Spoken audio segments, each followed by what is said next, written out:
Com cada dilluns parlem, ja ho saben, a la brúixola sobre salut mental, i si la setmana passada precisament ho fèiem al voltant del paper que juguen els somnis i fenòmens relacionats amb el son, avui girem completament la truita parlant d'una patologia psicològica. Jaume. Avui volem parlar del trastorn obsessiu-compulsiu, més conegut com a TOC, un trastorn molt mencionat i conegut, però que moltes vegades utilitzem molt a la lleugera. Doncs per tractar aquest tema tornem a tenir, com cada dilluns, el David Cueto, psicòleg al despatx Dr. Guilera, a Psicoset Nasplugas i a Cepteco a León. David, què tal? Bona tarda. Muy buenas tardes.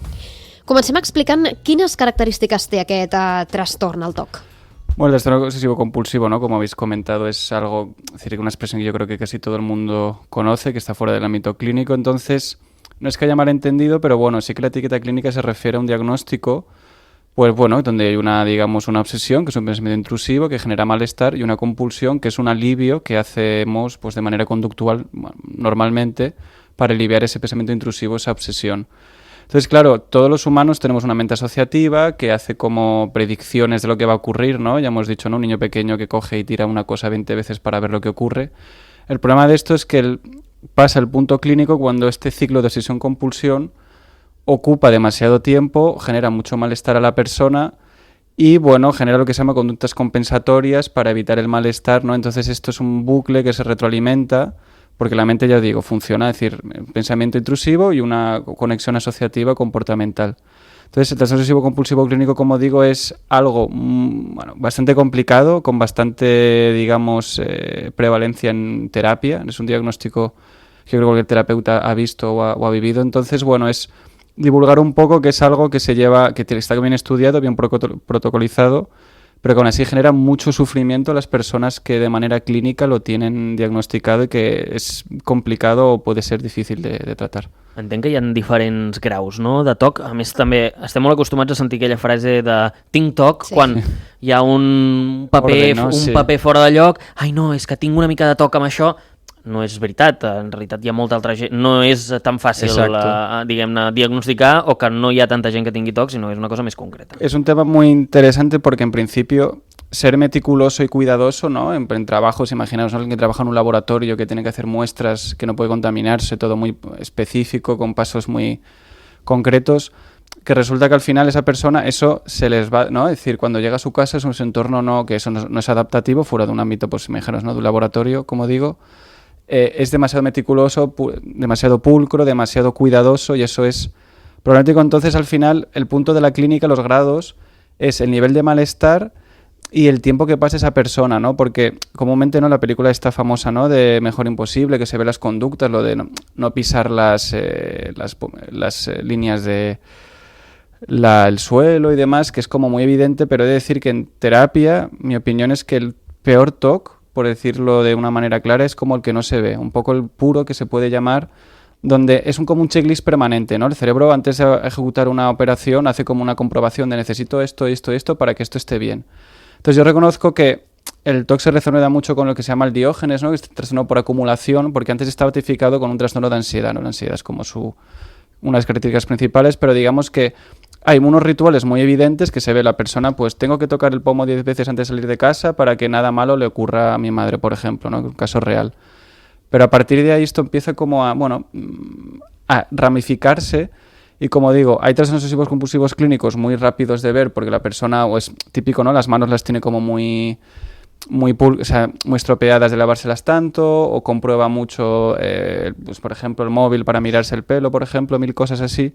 Pero por dentro, digamos, hay un checklist que es el complicado, por así decirlo, de que la persona no lo ves, parece que tenga TOC, por así decirlo, pero su mente es un sufrimiento constante de comprobación, de chequeo, de orden, de requisito para actuar como tal o para hacer cualquier cosa. Entonces, por eso es muy complicado. Això també provoca precisament aquests tocs que no es veuen impediments, és a dir, que han de fer tantes vegades aquestes llistes que deixen de fer coses o que passen massa temps fent aquestes llistes i per tant, entre cometes, perden el temps, no són ese es el punto funcionals, no son clínica, funcionals. claro, en la terapia se llama como este trastorno, estos síntomas tienen un malestar clínicamente significativo en la vida de la persona, que es, pues eso, número de horas. Una persona puede pasar 8 o 6 horas al día comprobando ese pensamiento intrusivo que le viene a la cabeza, que le dispara, que le hace sentir mal, comprueba, ¿no? El cerebro es así, es una máquina, ya hemos hablado, de predicción, busca lo que viene después para mantener la homeostasis y el equilibrio. Entonces, ese pensamiento intrusivo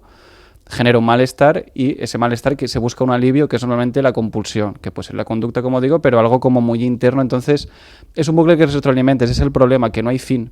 Si la persona busca alivio comprobando y buscando el motivo de ese pensamiento intrusivo que le genera malestar, pero entre comillas es un truco, no hay fin. Esto puede seguir hasta el infinito durante horas y horas y días y días.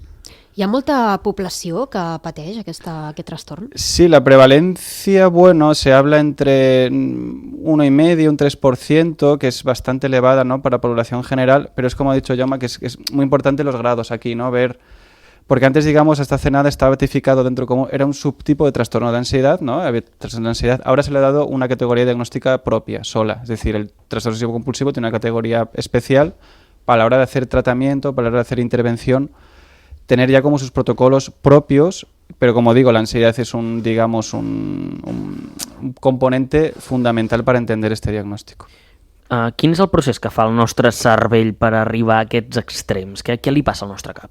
Los mecanismos neurológicos se conocen, a veces no tan en profundidad, pero bueno, sí que hay cierta evidencia de que sería como ¿no? El cerebro, hemos hablado también, son circuitos que funcionan de manera coordinada, entonces, de hipoactivación, hiperactivación, ¿no? Diferentes zonas, un tema largo y complicado, entonces, es como que parece que la zona prefrontal, lo que se llama la corteza orbitofrontal, ¿no?, que está pues abajo aquí del lóbulo prefrontal, está demasiado excitado, demasiado estimulado, que con otra zona, la ganglia basal, que hace como una especie de sistema comunicativo, interpreta esa hiperactivación y manda una señal de alarma que se retroalimenta. Buen nivel general es, como digo, ¿no?, como que hay disfunción cerebral. Parece que a nivel neurológico puede haber unas bases para estudiar el TOC, pero como digo, el nivel neurociencia, ¿no?, neuroimagen, todavía estamos un poco limitados para entender todo esto. És habitual diagnosticar-ho malament, confondre-ho amb altres trastorns? Sí, porque claro, se superpone, ¿no? Como digo, el trastorno por acumulación, que se llama, que es un tipo de ansiedad, pues hay un tema de TOC muchas veces, ¿no?, de querer acumular permanentemente. Incluso a veces lo que se puede llamar psicosis, ¿no? Es que escucho voces o tengo pensamientos como muy raros. Puede ser un TOC con componente psicótico, es decir, que la persona crea que tenga miedo, por ejemplo, de acercarse a alguien porque va a clavar un cuchillo o porque le va a hacer daño. Muchas veces esas ideas son un poco bizarras o erráticas y por eso se les pone como la etiqueta de psicóticas. Pero sí que es verdad que clínicamente, si es un pensamiento intrusivo constante y no hay como una disgregación o separación de la realidad, normalmente es un TOC clínico, pero bueno, en terapia he visto como etiquetas, por ejemplo, a chicos jóvenes que les dan la etiqueta de estado mental de alto riesgo, de psicótico, porque viene con ideas como muy repetitivas y muy rumiativas y muy extrañas, pero que al final clínicamente, haciendo el diagnóstico diferencial con pruebas psicométricas, es un tema más trastorno compulsivo que de psicosis, por así decirlo. Si el diagnòstic no es fa de manera correcta, pot desembocar un trastorn més accentuat? Claro, esto, trabajando, por ejemplo, yo en infanto-juvenil con niños y niñas, ya ves los patrones, ¿eh? No digo que decirlo, el toque infantil es un tema largo también, pero sí que es verdad que ves ciertos componentes, sobre todo la clave es la inflexibilidad, la rigidez. Es decir, evidentemente una persona actuará en función de determinados estímulos por preferencias propias. Todos tenemos maneras de actuar, rituales, ¿no?, que hemos hablado de esto también, pero la clave yo creo que del trastorno compulsivo es la inflexibilidad, es la incapacidad, ¿no?, esa hiperfrontalidad, incapacidad de adaptación a un nuevo entorno, a un nuevo ambiente, que hace que esto pues se vaya, como digo, retroalimentando y si no se trata debidamente puede acabar en suïcidi, depressió o en problemes mentals graves. Pot aparèixer TOC a qualsevol edat, en qualsevol moment vital? No sé si el trauma pot desencadenar-lo, si és que neixes amb ell, amb més probabilitats. Es epigenética, como os he dicho, uno tiene predisposición a. En temas de trauma está muy estudiado, ¿no? Si alguien tiene una experiencia traumática o como muy intensa, puede ocurrir también que el cerebro, digamos, a la manera de afrontarlo, tire para ese lado. Entonces, y el curso de inicio normalmente, en general, los trastornos mentales tienen un inicio entre 18 o 22, ¿no? Muchos de ellos. Pasa que, como digo, se ve, es decir, con niños o niñas tú puedes ya como observar ciertos patrones como de rigidez, inflexibilidad, ritualísticos, que siempre digo a los padres que es cuanto antes acudan a terapia, antes habrá solución, porque incluso se puede hacer un tratamiento sin medicación, que muchas veces en el TOC es inevitable. Quines són les teràpies més recomanades quan es detecta aquests casos de TOC? Claro, el estándar, ¿no?, de oro que se dice es terapia cognitivo-conductual, ¿no?, como en la mayoría de trastornos, gran parte de trastornos mentales. El tema es que si un tema grave, se suele dar, por ejemplo, medicación, ¿no? Esta medicación que tiene una etiqueta para mí un poco, bueno, para mí, para muchos clínicos un poco incorrecta de antidepresivo, ¿no? Que son los inhibidores de la recepción de serotonina, que es fluoxetina, sertralina, ¿no? Y venlafaxina y demás compuestos que al final lo que hacen es como reducir la ansiedad, es decir, es como un andamiaje que reduce el rasgo, la activación de la persona, ¿no? Fisiológicamente, porque el TOC la gente vive con un estado de ansiedad muy elevado que si no se baja eso, la mente no va a computar ninguna terapia. Entonces, cuando está el cerebro, por ejemplo, si está muy activado, empiezas la terapia cognitivo-conductual, que es lo que se llama restitución cognitiva. Y aquí hay como partes. Hay gente o hay terapeutas que a lo mejor en determinados casos es mejor discutir la realidad o la funcionalidad de esos pensamientos intrusivos. Hay otro tipo de enfoques que se tratan directamente de ignorarlos, validarlos y hacer que esperen, ¿no? Es decir,